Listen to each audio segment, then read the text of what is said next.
Hard to believe it's Thursday already, but it is. It's Thursday, and we are in Revelations chapter 10. We have talked about 6 of the trumpets, and we come to chapter 10, and there's going to be kind of a semi pause. The seventh trumpet won't come until the end of chapter 11. So, chapter 10 says, Then I saw another mighty angel coming down from heaven, and he was robed with a cloud and with a rainbow above his head. His face was like a fiery pillars. He was holding a little scroll, which he opened in his hand. He planted his right foot in the sea and his left foot on the land, and he gave a loud shout and a roar of a lion, like the roar of a lion. And when he shouted, the voices of the seven thunders spoke. And when the seven thunders spoke, I was about to write, but I heard a voice from heaven say, Seal up what the seven thunders have said, and do not write it down.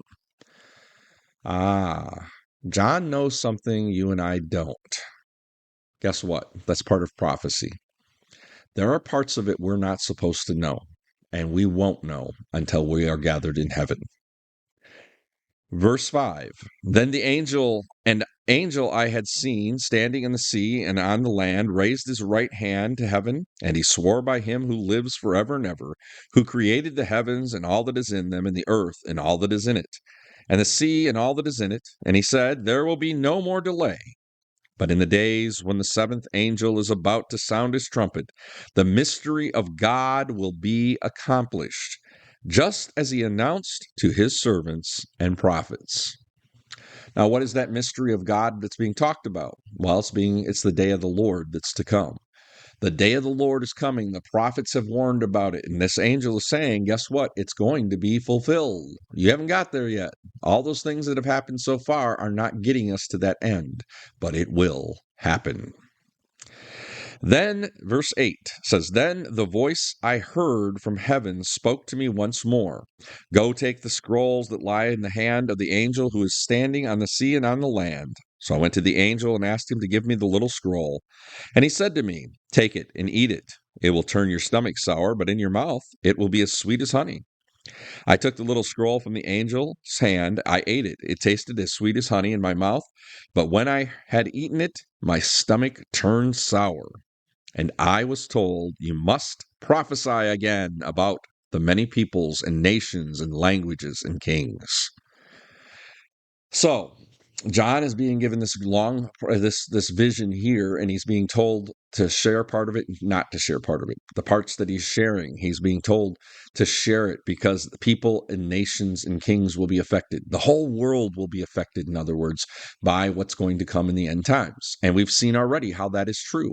These trumpets are upon the whole world. And so we all are going to face this.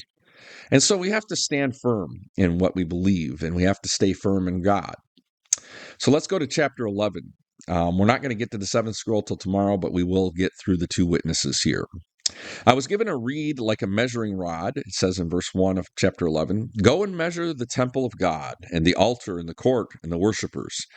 But exclude the outer courts and do not measure it, because it has been given to the Gentiles. They will trample upon the holy city for 42 months. And I will give power to my two witnesses, and they will prophesy for 1,260 days, clothed in sackcloth. These are the two olive trees, the lampstands that are before the Lord of the earth. If anyone tries to harm them, fire will come from their mouths and devour their enemies, and this is how anyone who wants to harm them must die. These men have the power to shut up the sky so it will not rain during that time. They are the prophesying. And they have the power to turn the waters to blood and strike the earth in every kind of plague as often as they want. So here's the thing. They're basically two prophets that are going to be coming to rise at the end in Jerusalem. In the new temple, it tells us. A lot of people want to speculate that this is Moses and Elijah because they are the two that continually come back. You know, they visited with Jesus on the mountain, so it's possible it could be these two, a reincarnation. But what it says is specifically, these are the two olive trees, the two witnesses that are always before God. And now they are being sent to the earth as a witness, and they will have the power of all of the prophets. If you notice what it says here about destruction to cause fire and blood and death and destruction and all these things. If you go back and study the prophets in detail, most of the prophets did not have power. Some had power to raise the dead. Some had power to, pray like Elijah that it wouldn't rain. Some brought, like Moses, where you had the blood upon the waters and all these things. But most of them didn't have all of these powers in one or even in two people. So these two have all of the powers that we see ever displayed by God through his prophets, and they are going to use them to try to be the witnesses in the end time.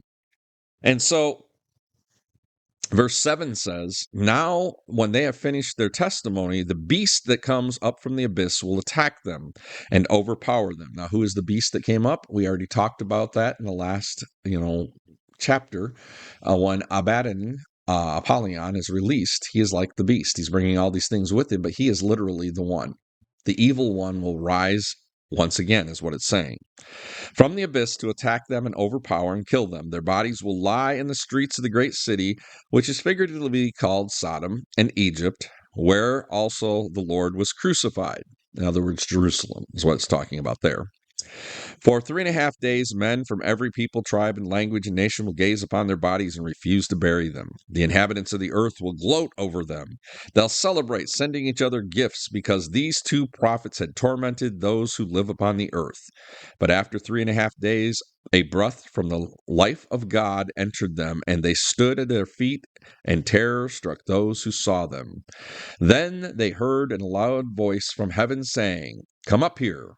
And they went up to heaven in a cloud while the enemies looked upon. At that very hour there was a severe earthquake, and 1/10 of the city collapsed. 7,000 people were killed in the earthquake, and survivors were terrified, and they gave glory to God in heaven. The second woe has passed. The third is about to come. Now, part of that second woe we already talked about yesterday. The rest we talked about today.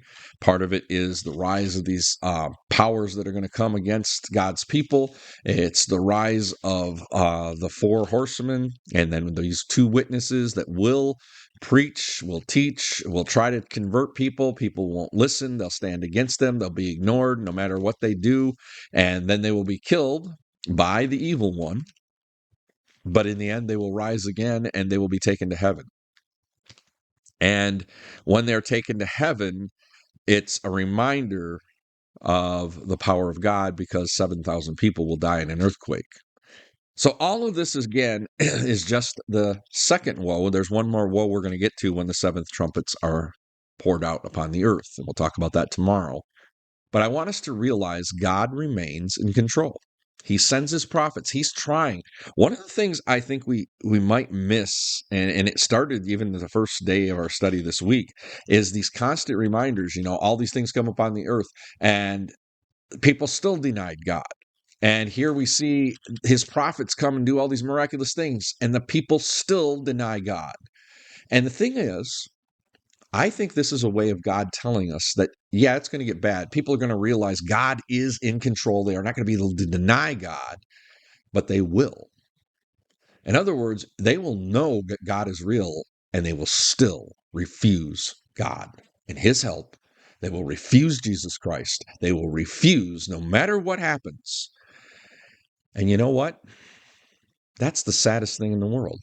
God can bring all his power, all his prophets, all his preachers, everything in the world for some people, and they still will not hear the voice of God's peace and God's call to salvation. Just like Pharaoh, they will harden their hearts against God. They will harden their hearts and not listen to the hope that is before them. And God will still be in control. And they will face destruction because they refused to listen to God. So I hope today you're not in that camp, but that you are listening to God, that you are putting your faith in him. All we have to do is believe. All we have to do is follow. God bless you today on the journey, and make sure to share your blessings with others around you.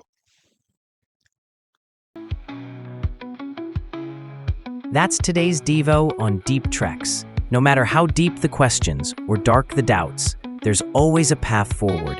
Reach out at deeptreks.com with prayer needs or topics you'd like us to explore. Keep trekking. Renewal is never far away. Be blessed on the journey and bless others along the way.